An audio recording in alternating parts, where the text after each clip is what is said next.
আসসালামু আলাইকুম রহমতুল্লাহি ওবরাকাতু। আজকের আলোচনার বিষয় হলো উমরা পালনের নিয়মাবলী।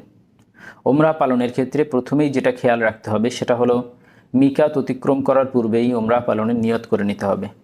এখন এই মিকাতটা কি?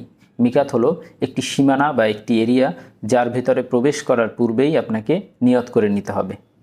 এখন আপনি কিভাবে জানবেন যে আপনি মিকাত এরিয়ায় প্রবেশ করছেন কখন? এটা আপনি যখন যেই বিমানে ফ্লাই করবেন সেই বিমানের পাইলট আপনাকে জানিয়ে দিবে যে আমরা কিছুক্ষণ পরেই মিকাত অতিক্রম করব, আপনারা সকলে নিয়ত করে নিন। আপনি যদি কোনোভাবে এই নিয়ত করা মিস করেন তাহলে আপনাকে পুনরায় মিকাতের বাহিরে গিয়ে আবার নিয়ত করে তারপরে মিকাত এরিয়ায় প্রবেশ করতে হবে। এক্ষেত্রে যদি এটা করা সম্ভব না হয় তাহলে আপনাকে একটি দম দিতে হবে, অর্থাৎ কুরবানিযোগ্য একটি পশু কুরবানি দিয়ে তার সম্পূর্ণ গোশত মক্কায় মসজিদুল হারামের গরিবদের মাঝে বিতরণ করে দিতে হবে। এই কুরবানির গোশত নিজে ভক্ষণ করা যাবে না। ইহরামের কাপড় পরিধানের পূর্বে শরীরের অবাঞ্ছিত লোমগুলো পরিষ্কার করা, নখ কাটা, গোসল করা এবং শরীরে আতর ব্যবহার করা সুন্নত। তবে ইহরামের কাপড় পরিধানের পরে আপনি কোনো ধরনের সুগন্ধি বা আতর ব্যবহার করতে পারবেন না। ইহরামের কাপড় 2 পিস থাকবে। একটি পিস শরীরের নিচের অংশে লুঙ্গির মতো করে পরবে, আর একটি পিস শরীরের উপরের অংশে চাদরের মতো করে গায়ে জড়িয়ে নেবে। ইহরামের কাপড় পরিধান করার পরে পুরুষদের জন্য মাথায় টুপি ব্যবহার করা যাবে না এবং পায়ের গোড়ালি ঢেকে যায় এই ধরনের কোনো স্যান্ডেল পায়ে দেওয়া যাবে না। মহিলাদের ক্ষেত্রে তারা যে কোনো ধরনের সেলাইযুক্ত পোশাক পরিধান করতে পারবেন, কিন্তু ইহরামের হালতে তারা হাতমোজা বা নিকাব ব্যবহার করতে পারবে না।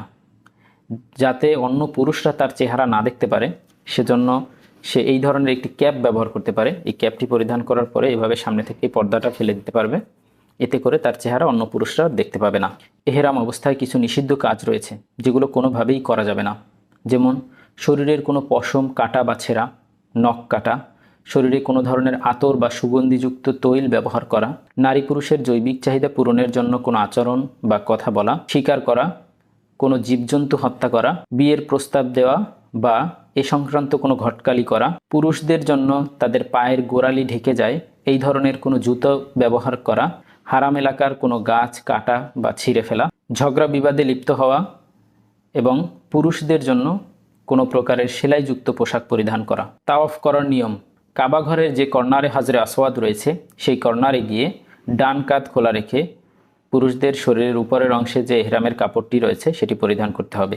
হাজরে আসওয়াদ বরাবর ডান হাত দিয়ে ইশারা করে বিসমিল্লাহি আল্লাহু আকবার বলে কাবাকে বাম পাশে রেখে তাওয়াফ শুরু করতে হবে। এভাবে 7 বার তাওয়াফ করতে হবে। পুরুষদের জন্য প্রথম 3টি তাওয়াফ একটু জোরে হাঁটতে হবে এবং পরবর্তী 4টি তাওয়াফ নর্মালভাবে হাঁটলেই হবে। আর মহিলাদের ক্ষেত্রে 7টি তাওয়াফই নর্মালভাবে হেঁটে হেঁটে আদায় করলেই হবে। এরপরে কাবাকে সামনে রেখে 2 রাকাত তাওয়াফের ওয়াজিব নামাজ আদায় করতে হবে।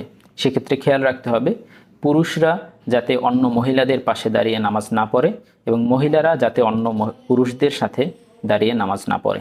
এরপরে সাফা মারোয়া পাহাড়ে সাই করতে হবে। এক্ষেত্রে মারোয়া পাহাড়ে সবুজ চিহ্নিত স্থানে পুরুষদেরকে একটু জোরে হাঁটতে হবে। এভাবে সাফা মারোয়া পাহাড়ের মধ্যে মোট 7 বার চক্কর দিতে হবে। সাই করার পরে পুরুষদের জন্য মাথা মুন্ডাতে হবে এবং মহিলাদের জন্য চুলের অগ্রভাগের 1 ইঞ্চি পরিমাণ চুল কেটে ফেলতে হবে। এভাবেই আপনার উমরাহ পালনের কার্যক্রম শেষ হবে। আল্লাহ তাআলা আপনার এই উমরাহ পালনের যাবতীয় কার্যক্রমকে কবুল করুন। আমিন।